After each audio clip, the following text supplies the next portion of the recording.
All right, so we're going to bust some myths here on SEM. You guys ready to roll? Do it. Sure.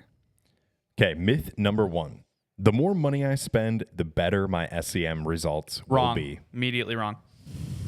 Why? Can't I just throw money at my problems? No, you cannot do that. There are a lot of factors that go into Google ads or any advertising. Just because you put in $2 does not mean you'll get 4. Just because you put in $3 does not mean you'll get 25. It doesn't work like that. We have to keep in mind ad copy, keyword relevance, the audience, even the user's intent. Honestly, there's a little bit of like psychology that goes behind creating ads and understanding ads. A lot of the stuff is understanding users and not necessarily just the technical stuff. Yeah, you could have an ad budget of $20,000, but if your keywords are garbage, you're only going to bring in garbage, and you're going to spend that $20,000 and get nothing in return. So it sounds like a classic case of quality over quantity. Yes, absolutely. Myth number 2.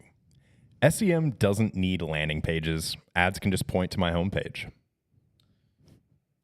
We like landing pages. Ad relevancy is, as we discussed, a portion of the quality score. So if you're a concrete company and your ad is on blacktop, if you're pointing your ad for blacktop to a concrete landing page, you don't have the parity of the relevancy. Yeah. You want your blacktop ad pointing to a page about blacktops. You also want that page to have clear, concise call to actions. So like a form for someone to fill out, somewhere that they don't have to go to another page to get a hold of you. The less clicks that they can take to get a hold of you, the more likely they are to convert. Mm-hmm. Yeah, and even for like product-based stuff, if I'm looking up pizza to eat somewhere near me and I click on a website and it brings me to the homepage and the first thing I see is like sandwiches or soup or something, I'm probably going to leave immediately because I want pizza. So if I'm going to click on something that's about pizza, I'm going to go to a pizza landing page. Don't bring me soup. Another myth. Once my ads are live, I don't need to monitor them. They'll take care of themselves. Oh, boy. Myth.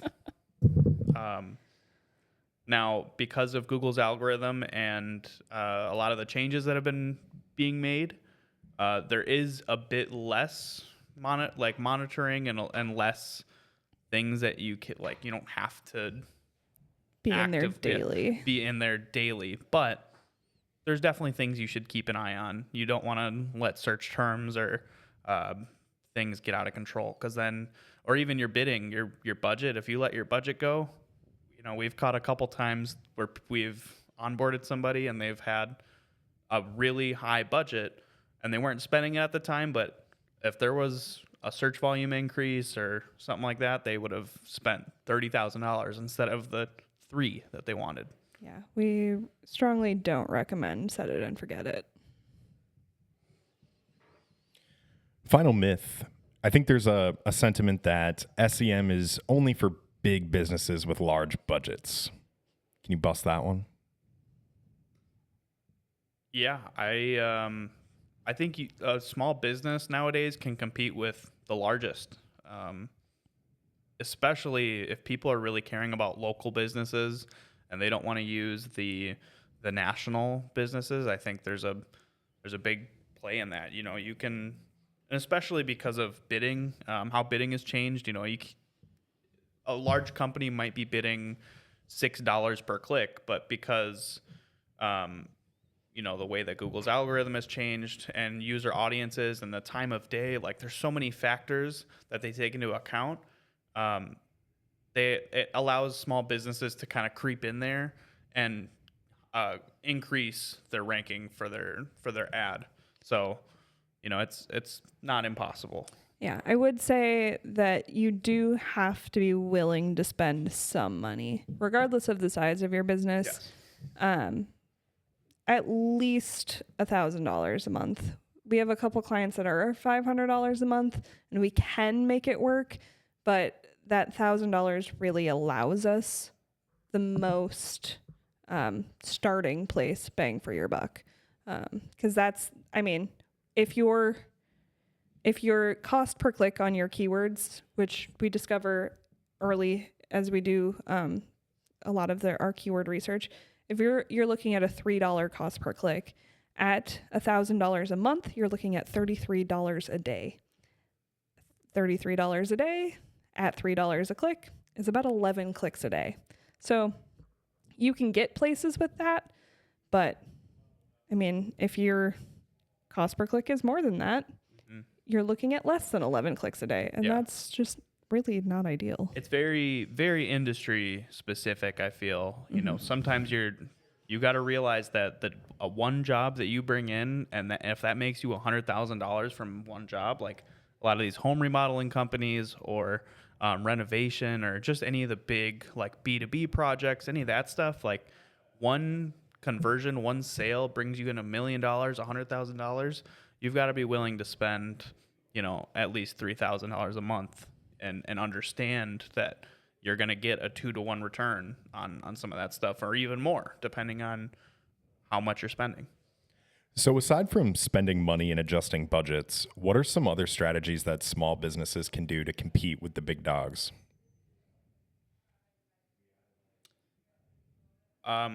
Compelling ad copy, offer something unique. A lot of the companies that are out there, a lot of them do the same thing. A lot of roofers, they're going to replace your roof and it's going to look good. What is something unique that you do? What is something unique that your product does? Provide, even if it's just as simple as I'm the closest to you, or I am local, or my product is the cheapest. Like it could be as simple as that. Provide a unique value. Yeah, it could also be your landing page value of like, it's 2024, almost 2025. Millennials hate calling people. We also don't want to fill out a form. Give us an online scheduler. Well, thank you for it.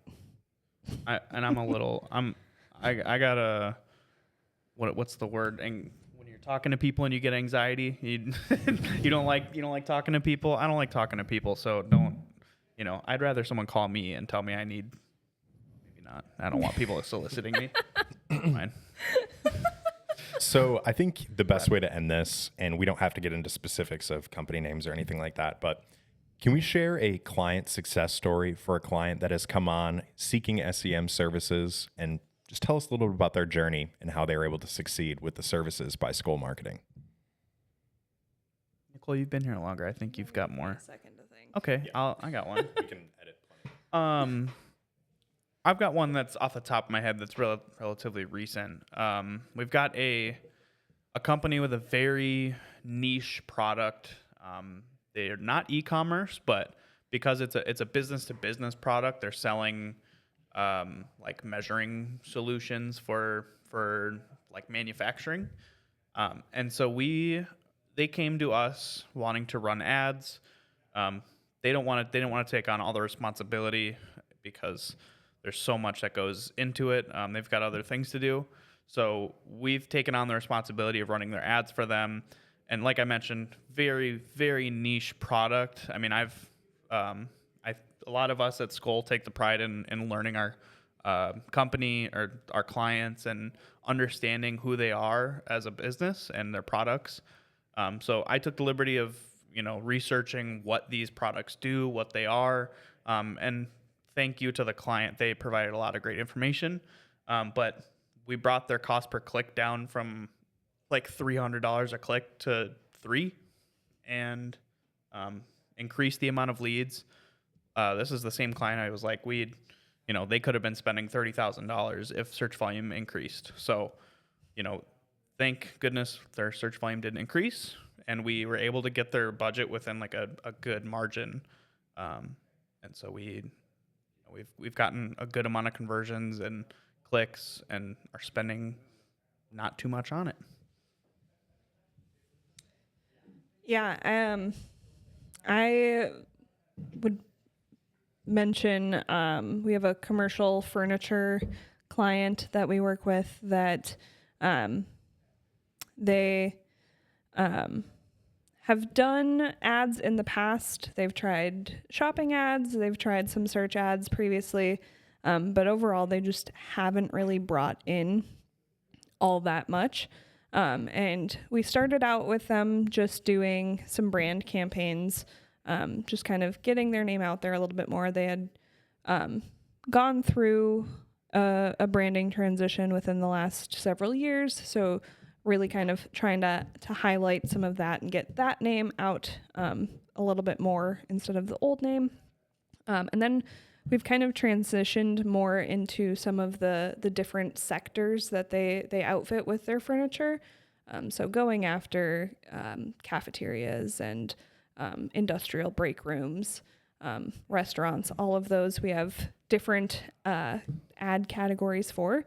And we've still seen most of our traffic coming through that brand campaign, but recently within the last couple of months, we've really started to see some of these more industrial ones flourish and bring in sales and bring in those leads for them. So that's been very gratifying to know that ads hadn't worked for them previously, but now it is starting to get to that place where they're willing to put more into marketing or into their CPC ads because they are starting to see a return from it. Yeah, unfortunately, I don't have any of those beautiful 300% increase in conversion numbers, but not yet. No, not yet. That's something that we'll have to develop some case studies on. Yeah. Well, that was great. Thanks, everyone, for listening. For more pro tips and to learn more about our SEM services, follow us on social media at Skol Marketing and check out skolmarketing.com. Anyway, Bye. here's Wonderwall. Today is gonna be the day that they're gonna throw it back to you. By now you should somehow realize what you gotta do. I don't believe that anybody feels the way I do about you now. You're welcome.